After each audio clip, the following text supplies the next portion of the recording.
Hello दोस्तों, आज की क्लास में आप लोगों का स्वागत है। यदि आप लोग कक्षा 10th की बिहार बोर्ड की तैयारी कर रहे हैं तो आप लोगों के लिए एक बहुत बड़ा सरप्राइज लेकर आया हूं।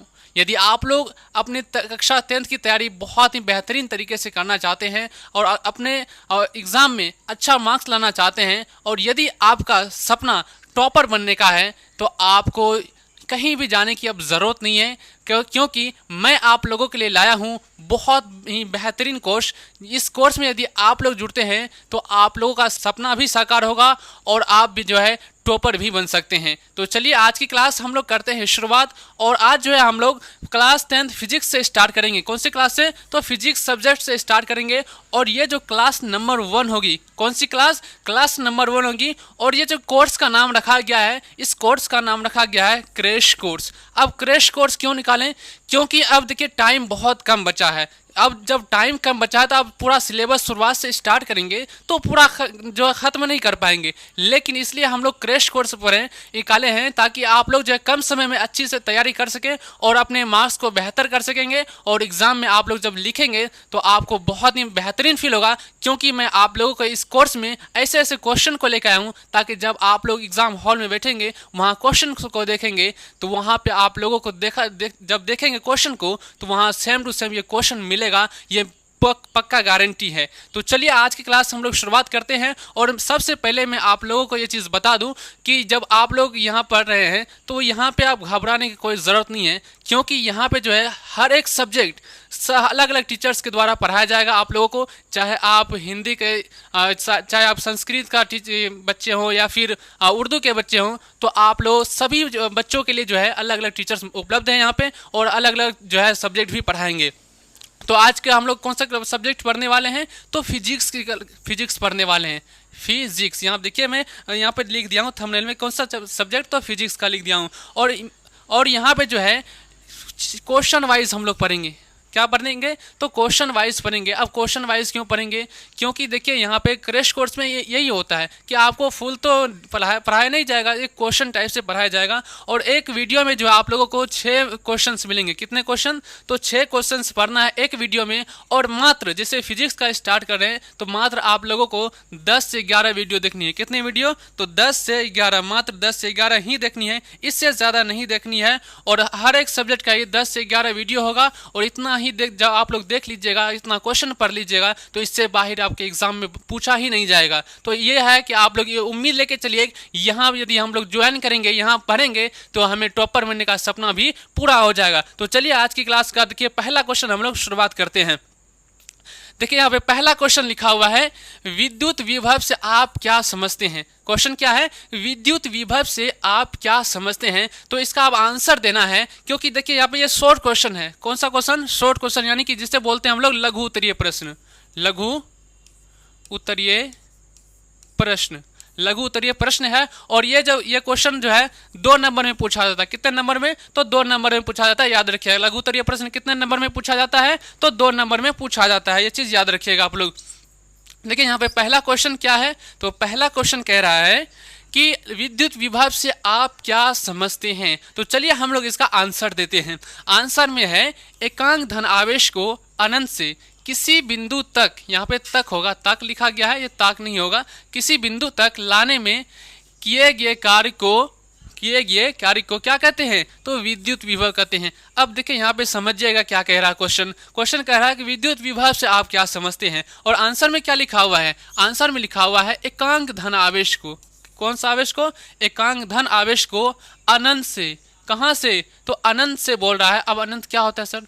तो अनंत उसे कहते हैं जहां पे निश्चित बिंदु नहीं होती है। जैसे आसमान से कुछ नीचे गिरेगा, अगर बोल दे आपको कि आसमान से पत्थर नीचे गिर रहा है, क्या वो आसमान में निश्चित बिंदु है? क्या हम ये चीज़ बोलें कि 2 किलोमीटर ऊपर से नीचे गिर रहा है? ऐसा तो नहीं बोलें। सिर्फ ये बोलें कि आसमान से जो है नीचे पत्थर गिर रहा है, तो ऊपर जो हम आसमान की ओर बोले, क्या आसमान में निश्चित बिंदु से गिर रहा है? नहीं। तो उसे ही क्या बोलते हैं? तो अनंत बोलते हैं। यहाँ फिर क्या कह रहा है? अनंत से किसी बिंदु तक, यानी किसी बिंदु के एक निश्चित बिंदु हो गया। जैसे ऊपर से आसमान से नीचे जब गिरेगा पत्थर तो वह किसी बिंदु पर जाके गिरा, यानी कि जमीन पर जाके गिरेगा, तो वो जो जमीन पर गिरेगा जाकर के, तो वो तो एक निश्चित बिंदु हो गया। उसे ही कहते हैं कि अनंत से किसी बिंदु तक लाने में किए गए कार्य को विद्युत विभव कहते हैं। अब देखिए यहाँ पे किए गए कार्य को क्या कहते हैं, विद्युत विभव कहते हैं। जैसे मान लीजिए आप लोगों को बोले मम्मी घर में कि आप जो है मार्केट से कुछ सामान लेकर आओ, जो आप सामान मार्केट से खरीदेंगे और वहाँ से जो आप घर लेके आएंगे तो वो सामान ढोने का काम कौन कर रहा है, तो आपकी जगह वहाँ ढोने का काम, तो वही काम यहाँ क्या कर रहा है, विद्युत विभव कार्य कर रहा है। किसको, किसी मतलब आवेश को लाने में कौन कार्य कर रहा है बीच में, तो विद्युत विभव कार्य कर रहा है। ये चीज याद रखिएगा कि एकांक धनावेश को अनंत से किसी बिंदु तक लाने में किए गए कार्य को क्या कहते हैं, तो विद्युत विभव कहते हैं। बिल्कुल आसान परिभाषा है ये, आप लोग जब इस एक बार पढ़िएगा तो बिल्कुल याद हो जाएगा तुरंत ही। अब चलिए देखते हैं आगे क्या कह रहा है। अनंत पर विद्युत विभव शून्य होता है। अनंत पर विद्युत विभव शून्य होता है क्योंकि वहां पर निश्चित बिंदु नहीं होती है, इसलिए उसका जो विद्युत विभव का मान होता है वो क्या होता है, तो शून्य होता है। ये चीज याद रखिएगा, अनंत पर विद्युत विभव का मान क्या होता है, तो शून्य होता है। फिर कह रहा है विद्युत विभव का SI मात्रक वोल्ट होता है। विद्युत विभव का SI मात्रक क्या होता है, तो वोल्ट होता है। ये चीज याद रखिएगा। ये चीज जो आपको ऑब्जेक्टिव में भी पूछा जाएगा, जब हम वहाँ ऑब्जेक्टिव पढ़ाएंगे दूसरे वीडियो में, तो वहां पे आप लोग देखिएगा ये सब क्वेश्चन भी रहेंगे कि जो है विद्युत विभव का SI मात्रक किसे कहते हैं, तो विद्युत विभव का SI मात्रक क्या होता है, तो वोल्ट होता है। ये चीज याद रखिएगा। तो चलिए आज का पहला क्वेश्चन हम लोग पढ़ लिए। अब चलिए दूसरे क्वेश्चन की ओर हम लोग बढ़ते हैं। अब देखिए दूसरा क्वेश्चन क्या कह रहा है। दूसरा क्वेश्चन कह रहा है ओम के नियम को लिखें। ओम के नियम को लिखें, यानी कि जो ओम वैज्ञानिक थे उसके नियम को लिखने के लिए बोल रहे हैं, तो हम लोग लिख देंगे फटाक देंगे। इसको भी बहुत आसान तरीके से लिखा गया, देख लीजिए यहाँ पे बहुत ही आप लोगों के लिए आसान भाषा में लिख के लाया हूँ, ताकि जब आप लोग सिर्फ एक बार यदि पढ़ लेंगे ना तो बिल्कुल पक्का गारंटी है कि आपको याद भी हो जाएगा। तो देखिए चलिए पढ़ते हैं। देखिए यहाँ पे लिखा हुआ है नियत ताप पर किसी चालक से प्रवाहित होने वाली विद्युत धारा। क्या कह रहा है कि नियत ताप पर किसी चालक से प्रवाहित होने वाली विद्युत धारा चालक के सिरों के बीच के विभवांतर का समानुपाती होता है। अब देखिए यहाँ पे क्वेश्चन में क्या कह रहा है कि ओम के नियम में क्या कहता है कि नियत ताप पर चालक से प्रवाहित होने वाली धारा। अब मान लीजिए ये चालक है, तार है, क्या है, चालक तार है। तो ये जो चालक तार है, यहाँ पे रुकिए थोड़ा सा मैं बना देता हूँ इस प्रकार से। ये चालक तार है, इस प्रकार से ये तार हो गया, लेकिन यहाँ पे जो तार है ये तो ऊपर का कवर हो गया, ऊपर से नीचा, लेकिन जो इसके बीच में होता है, बीच में क्या होता है, आप लोग देखेंगे तार का जो गोल रहता है, तो जो गोल रहता है तो ऊपर में सिरा भी रहता है, इस प्रकार से गोल रहता है। वही कह रहा है कि नियत ताप पर किसी चालक से प्रवाहित होने वाली विद्युत धारा, यानी कि जब इसमें धारा प्रवाहित होती है तो चालक तार के सिरों के बीच यानी ये जो ऊपर वाला सिरा हो गया चारों साइड, और इसके जो बीच है, ये जो बीच में है, वही कह रहा है बीच के विभवांतर का समानुपाती होता है। यानी कि जब करंट बहती है इस तार में, तो जो साइड में रहता है कि चारों ओर करंट जो बहता है और जो इस बीच से होकर करंट बहता है वो समान तरीके से बहता है, यानी कि दोनों साथ साथ बहेगा। इस प्रकार से तार में गया करंट, तो ये जो करंट है ये जो चारों साइड फैल गया, यानी जो बीच में है, बीच बिंदु है, इसलिए भी क्या होगा, बराबर करंट फैलेगा। वही कह रहा है कि नियत ताप पर किसी चालक से प्रवाहित होने वाली विद्युत धारा चालक के सिरों के बीच का क्या होता है, समानुपाती होते हैं। समानुपाती मतलब होता है कि समान चलना, एक दूसरे के समान चलना। अब देखिए इसके नियम क्या कह रहे हैं, तो चालक तार का नियम क्या कहता है, ओम के नियम क्या कहता है कि चालक तार में प्रवाहित धारा हम लोग क्या मान लेंगे, आई मान लेते हैं। क्या मान लिए, तो आई मान लिए। फिर है विभवांतर को हम लोग क्या मान लेंगे, तो विभवांतर को हम लोग वी मान लेंगे। प्रवाहित धारा को क्या मान लिए, तो आई मान लिए, और विभवांतर को वी मान लिया। अब ओम का नियम क्या कहता है, यहाँ पे हम लोग क्या पढ़ें कि चालक तार के सिरों के बीच विभवांतर क्या होता है, समानुपाती होते हैं, यानी कि समान होता है। क्या हम लोग इस प्रकार से लिख सकते हैं, आई समानुपाती वी, इस प्रकार से लिख सकते हैं? जी बिल्कुल लिख सकते हैं, क्योंकि क्या कह रहा है कि चालक के सिरों के बीच विभवांतर का क्या होता है, समानुपाती होती है। विभवांतर को क्या माने हम लोग, वी माने, और धारा को आई माने। और क्या आप इसको इस प्रकार से भी लिख सकते हैं, आई बराबर, जब समानुपाती है तो बराबर भी लिख सकते हैं ना, तो बराबर लिखेंगे वी लिख दिया, आई बराबर वी। इसमें देखिए एक और चीज होता है आर। अब बोलेंगे आर ये कहाँ से आया, तो आर जो है एक नियतांक रखा जाता है। क्या, इसको एक नियतांक बोला जाता है, नियतांक। आर क्या होता है, तो नियतांक होता है। और तथा इसको हम लोग चालक तार का प्रतिरोध भी बोलते हैं। क्या बोलते हैं, चालक तार का प्रतिरोध, चालक तार का प्रतिरोध बोलते हैं। किसको, आर को। ये चीज़ भी आप लोग उत्तर नोट कर लीजिएगा। ओम के नियम से आई समानुपाती वी होगा, या तो हम लोग आई बराबर वी आर लिख सकते हैं। अब आर को क्या बोलते हैं, तो नियतांक बोलते हैं, और चालक तार का प्रतिरोध होता है। तो यहाँ तक हम लोग सेकंड क्वेश्चन पढ़ लिए। उम्मीद है आप लोगों को ये क्वेश्चन भी समझ में आ गया होगा। यदि आप लोगों को क्वेश्चन नहीं भी समझ में आ रहा हो तो आप लोग जो कमेंट बॉक्स में जरूर बताइएगा कि कहाँ पे आप लोगों को समझ में नहीं आया। मैं कोशिश करूंगा फिर से दूसरे वीडियो में इसको समझाने की। ठीक है, चलिए तीसरा क्वेश्चन की ओर बढ़ते हैं। प्रकाश का वर्ण विक्षेपण क्या है? क्या कह रहा है तीसरा क्वेश्चन कि प्रकाश का वर्ण विक्षेपण क्या है, इसका आंसर देना है। देखिए आंसर में क्या लिखा हुआ है, जब सूर्य की प्रकाश, कौन सा प्रकाश, जब सूर्य की प्रकाश को प्रिज्म से होकर गुजारा जाता है तो वह 7 रंगों में विभक्त हो जाता है। यानी जब सूर्य की प्रकाश को एक प्रिज्म से होकर गुजारा जाता है तो वो कितने रंगों में विभक्त हो जाता है, तो 7 रंगों में विभक्त हो जाता है। और विभक्त होने की इस घटना को ही प्रकाश का वर्ण विक्षेपण कहते हैं।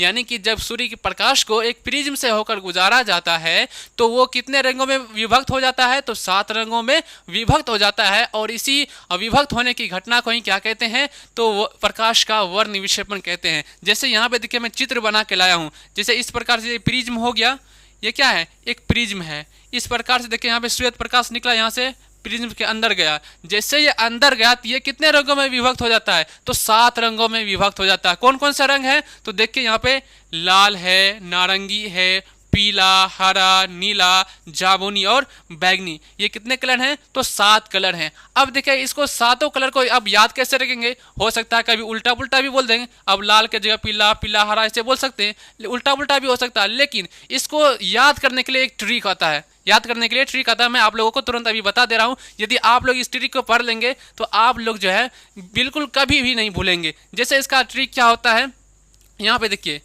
बै जा नी पी ना ला, बैजानी पीनाला। अब बोलेंगे ये क्या लिखें, अब देखिए मैं बताता हूँ ये क्या लिखें। देखिए यहाँ पे अब नीचे से हम लोग चलेंगे, कहाँ से, तो नीचे से चलेंगे। जैसे बै लिखे हम लोग, यहाँ पे क्या लिखे बै, बै से क्या हो जाएगा, यहाँ पे देखिए बैगनी हो जाएगा। फिर क्या लिखे हम लोग जा, तो जा से हो जाएगा यहाँ पे जामुनी, जा से जामुनी। फिर है नी, तो नी से क्या हो जाएगा, तो नी से नीला हो जाएगा। फिर है ह से हरा हो जाएगा। पी, पी से हम लोग पीला बोल देंगे, और ना से नारंगी, और लास्ट में रहता है ला, ला से होगा लाल। ये चीज़ देखिए बिल्कुल कितना आसान हो गया। ये 7 रंगों को नाम याद करने में बिल्कुल क्रम तरीके से, एक दूसरे के क्रम तरीके से, यानी कि आप उल्टा पुल्टा होगा इन्हें याद करने में। क्योंकि यहाँ पे देखिए कौन सा ट्रिक आ गया है, एक बहुत ही बढ़िया नाम भी देखिए क्या है, बैजानी पीनाला। क्या नाम रखना है याद, बैजानी पीनाला। यानी कि बैगनी, जामुनी, नीला, हरा, पीला, नारंगी और लाल, ये 7 कलर होते हैं किसमें, प्रकाश के वर्ण विक्षेपण में। ठीक है, ये क्वेश्चन आप लोगों को समझ में आ गया होगा। चलिए अब क्वेश्चन नंबर 4 की ओर हम लोग बढ़ते हैं। क्वेश्चन नंबर 4 है, देखिए क्वेश्चन नंबर 4 कह रहा है रेलवे सिग्नल का रंग लाल क्यों होता है। क्या कह रहा है कि रेलवे सिग्नल का रंग जो है लाल क्यों होता है।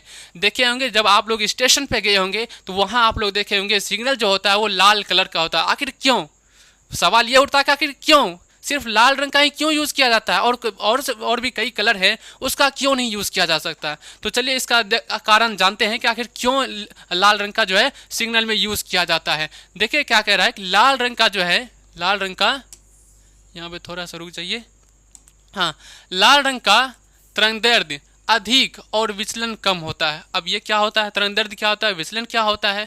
आप लोग देखे होंगे कि जब ठंडी के समय में आप लोग जाते होंगे वहाँ भी लाल लाल रंग का दिखाई देता है। लेकिन और भी दूसरा कलर देखेंगे जैसे बैगनी हो गया, हरा हो गया, नीला हो गया, ये सब बहुत कम दिखाई देता है दूर से। लेकिन जो है वो लाल कलर का वो बहुत दूर से भी दिखाई देता है। लेकिन किसके कारण, ये तरंगदैर्ध्य के कारण। किसके कारण, तो तरंगदैर्ध्य कारण होता है। और जो कि नीला कलर भी हमको साफ साफ दिखाई नहीं देता दूर से, लेकिन लाल कलर दूर से भी दिखाई देता है। किसके कारण, तो तरंगदैर्ध्य के कारण। क्यों, क्योंकि तरंगदैर्ध्य इसमें सबसे अधिक होता है। और विचलन, बात करें विचलन की, तो विचलन मतलब होता है फैलना।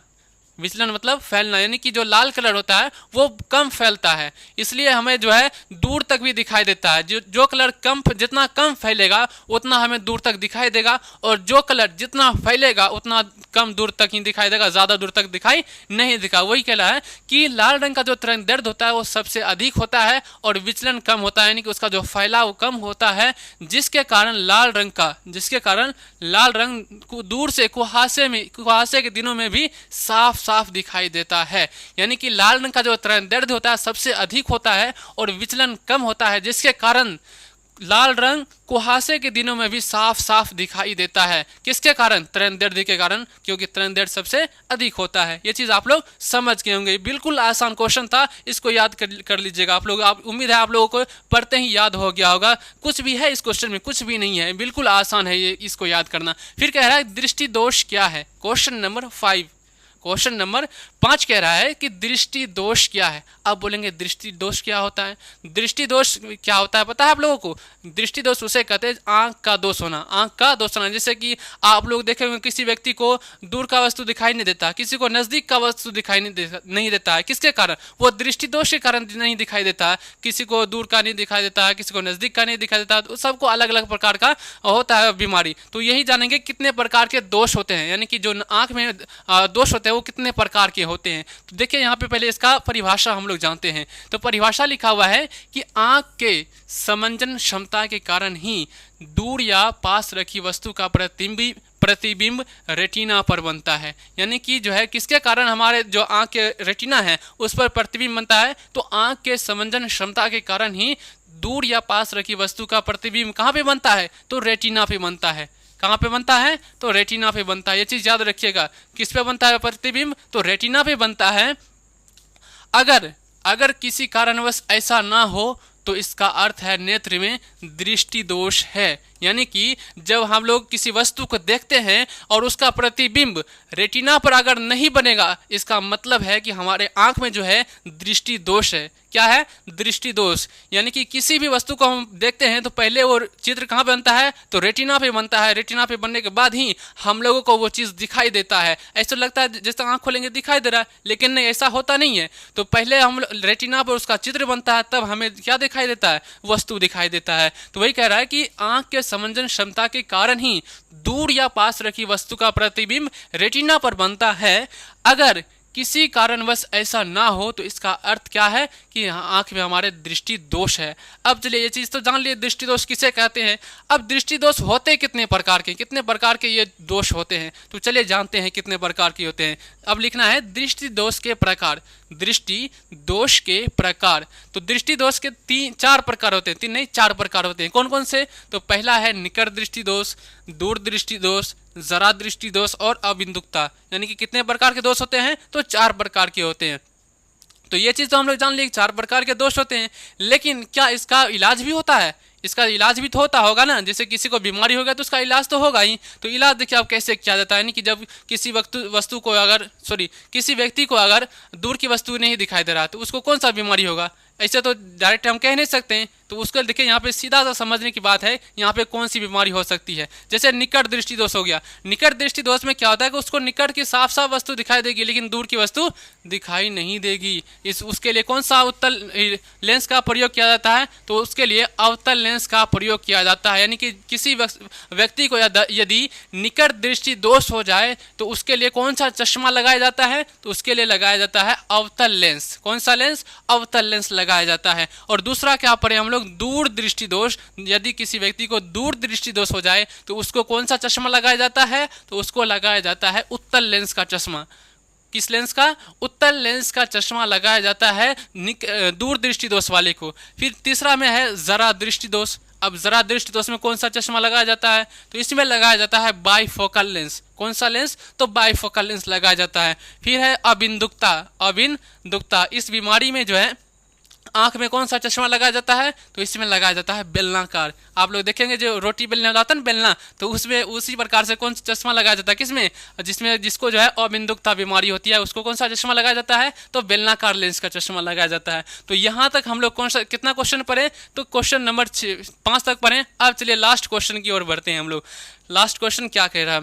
लास्ट क्वेश्चन में है उत्तल और अवतल दर्पण में अंतर लिखें। उत्तल और अवतल दर्पण में अंतर लिखें। अंतर लिखने के लिए बोल रहा है, तो इसमें हम लोगों को लिखना है उत्तल और अवतल दर्पण में निम्नलिखित अंतर है। उत्तल और अवतल दर्पण में अंतर है निम्नलिखित। अब कैसे लिखेंगे इसको, तो इसको देखिए यहाँ पे आप अपने कॉपी में इसको दो भागों में बांट लीजिएगा कि बीच में लकीर खींच लीजिएगा। एक तरफ उत्तल दर्पण लिखना है और एक तरफ लिखना है अवतल दर्पण।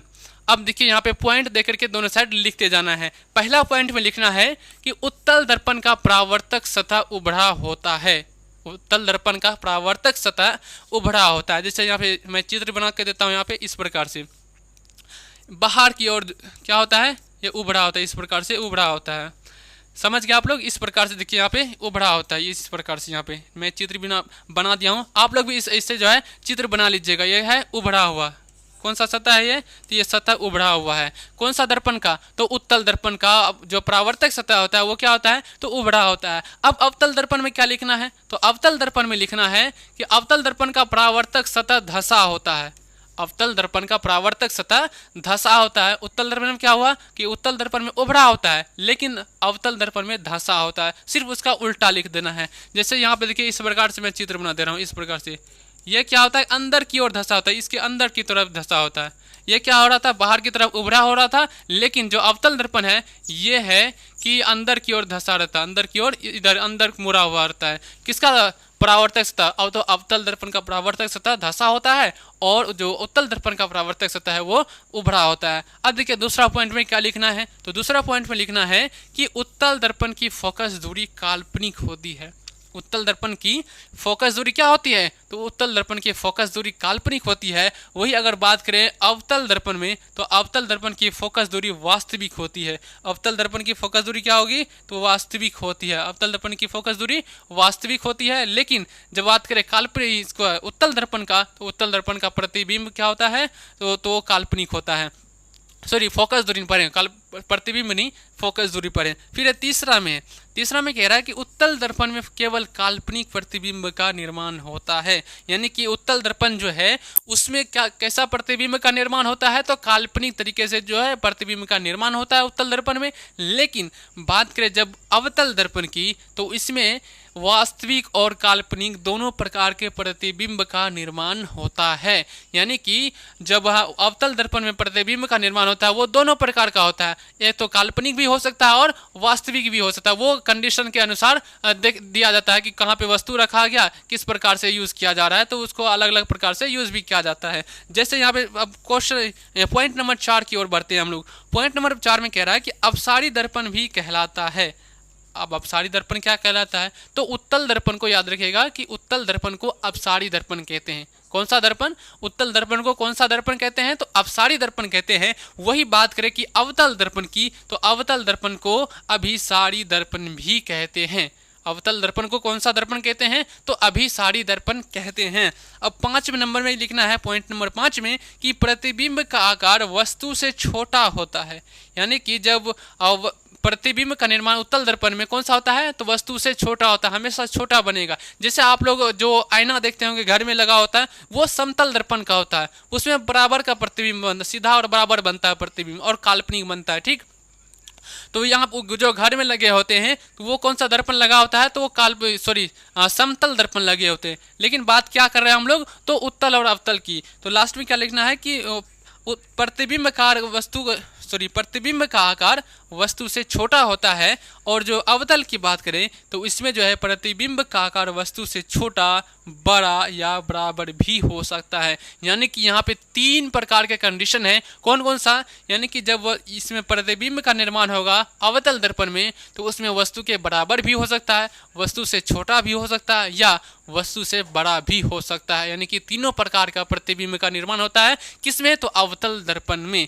तो यहाँ तक हम लोग क्वेश्चन नंबर 6 पढ़ लिए। यानी कि मैं आप लोगों को बोला भी था शुरुआत में कि एक वीडियो में मात्र कितने क्वेश्चन पढ़ने हैं, तो 6 क्वेश्चन पढ़ने हैं। इसी प्रकार से मैं आप लोगों के लिए एक एक करके वीडियो लाता रहूँगा और अलग अलग सब्जेक्ट का भी जो कल से डलने लगेगा। जैसे आज फिजिक्स पढ़े, फिर केमिस्ट्री होगा, बायोलॉजी होगा, मैथमेटिक्स होगा, यानी कि हर एक सब्जेक्ट आपको यहाँ पर पढ़ाया जाएगा बिल्कुल मुफ्त में। आप लोगों को 1 रुपया भी खर्च करने की ज़रूरत नहीं है। बिल्कुल आप लोग घर बैठे ही अपनी क्लास 10 की तैयारी कर सकते हैं और अपने मार्क्स को अच्छा कर सकते हैं, अपने टॉपर बनने का सपना पूरा कर सकते हैं। तो चलिए आज की क्लास हम लोग यहीं पर करते हैं ख़त्म। मिलते हैं अगले नेक्स्ट वीडियो में।